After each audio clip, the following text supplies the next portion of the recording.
Carter family's journey into the heart of darkness began not with a scream, but with the deceptive silence of an old Victorian mansion on Hollow Creek Road.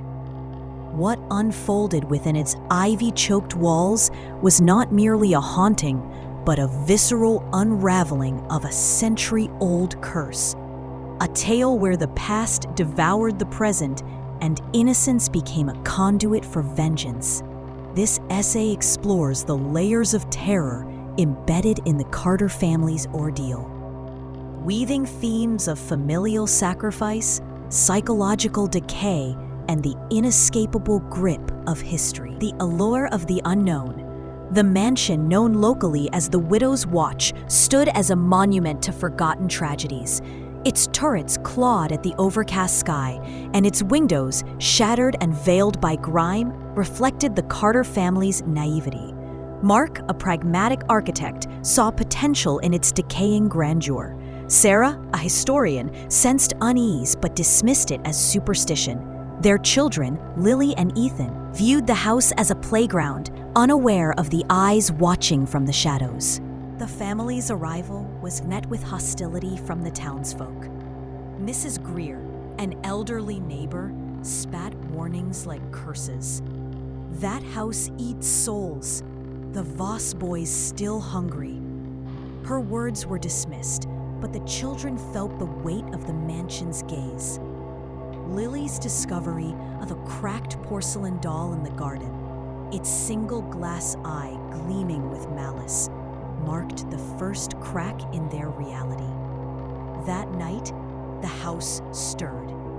Whispers slithered through the heating vents, and Lily's sketchbook filled with renderings of a boy in a moth-eaten suit, his smile too wide, his fingers too long. The unraveling. The descent began subtly. Sarah found alchemical symbols, twisted sigils of protection, hidden beneath peeling wallpaper. Mark, ever the skeptic, laughed it off until he sliced his hand on a rusted hook in the basement. The blood, thick and unnaturally dark, recoiled from the floor as if repelled, seeping into the walls like an offering. Meanwhile, Ethan's toys began rearranging themselves into cryptic patterns, soldiers forming a circle around a stuffed bear, its head torn off.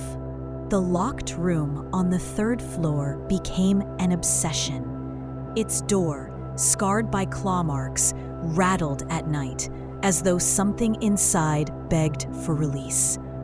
Lily's sleepwalking episodes grew frequent. She would stand before the door, chanting, "Thomas says you're not allowed in," her voice a hollow echo. Dr. Alvarez, a historian with a penchant for the macabre, unearthed the mansion's grim legacy, the Voss family's 1923 massacre. Charles Voss hanged from the chandelier. Eleanor drowned in her bath, her lungs filled with brackish water. Their son Thomas, the center of Eleanor's delusions, vanished without a trace. The diary, a mother's descent. Lily's discovery of Eleanor Voss's diary shattered any illusion of safety. The pages, brittle and reeking of mildew, chronicled a mother's spiral into madness. Eleanor believed her son had been replaced by a thing from the creek, a changeling with black eyes and a ravenous hunger. Her entries grew frantic. "I hear him scratching at the walls. He wants to feast on us all." She starved Thomas, chaining him in the attic, convinced purity lay in suffering. The final entry, smeared with what might have been blood, read, "God forgive me.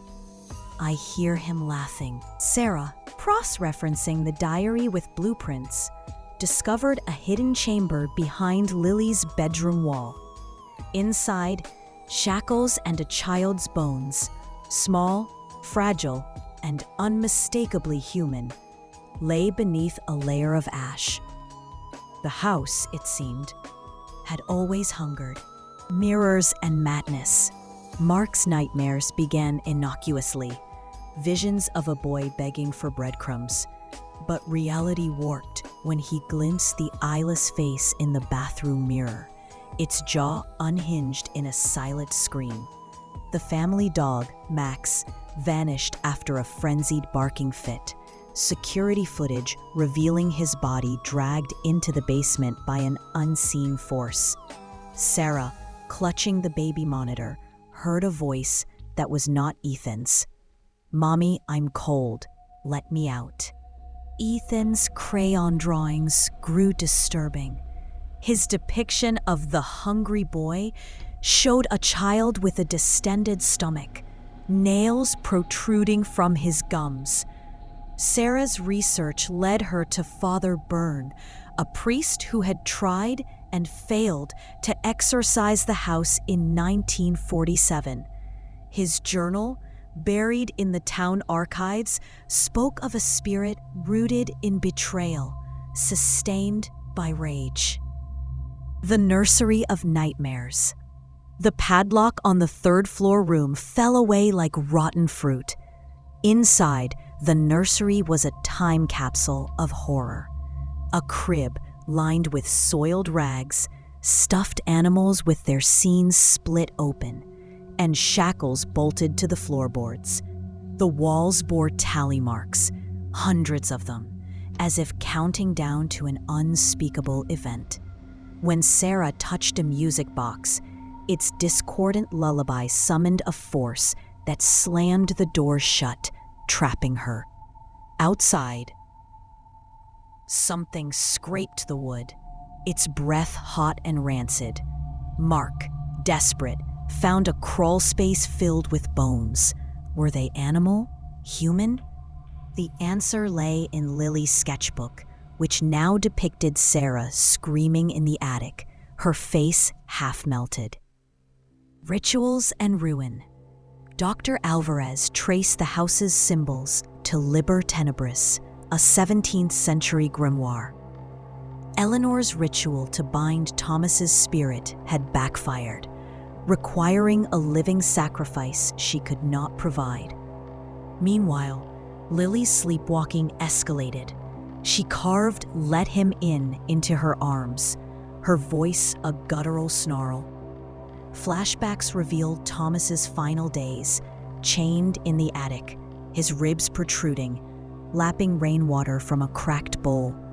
Eleanor's ghost watched, whispering, "You'll never leave." Mark ventured into the woods, discovering an altar strewn with animal carcasses, recently slaughtered. The house was not just haunted, it was alive, feeding on fear. Possession, the point of no return. Lily's transformation was swift. She attacked Ethan, hissing, "Thomas needs a brother," her eyes black as pitch.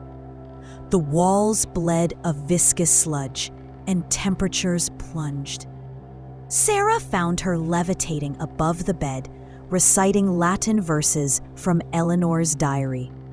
Father Byrne's descendant arrived, armed with holy water and crucifixes, but fled when the water boiled and the metal melted.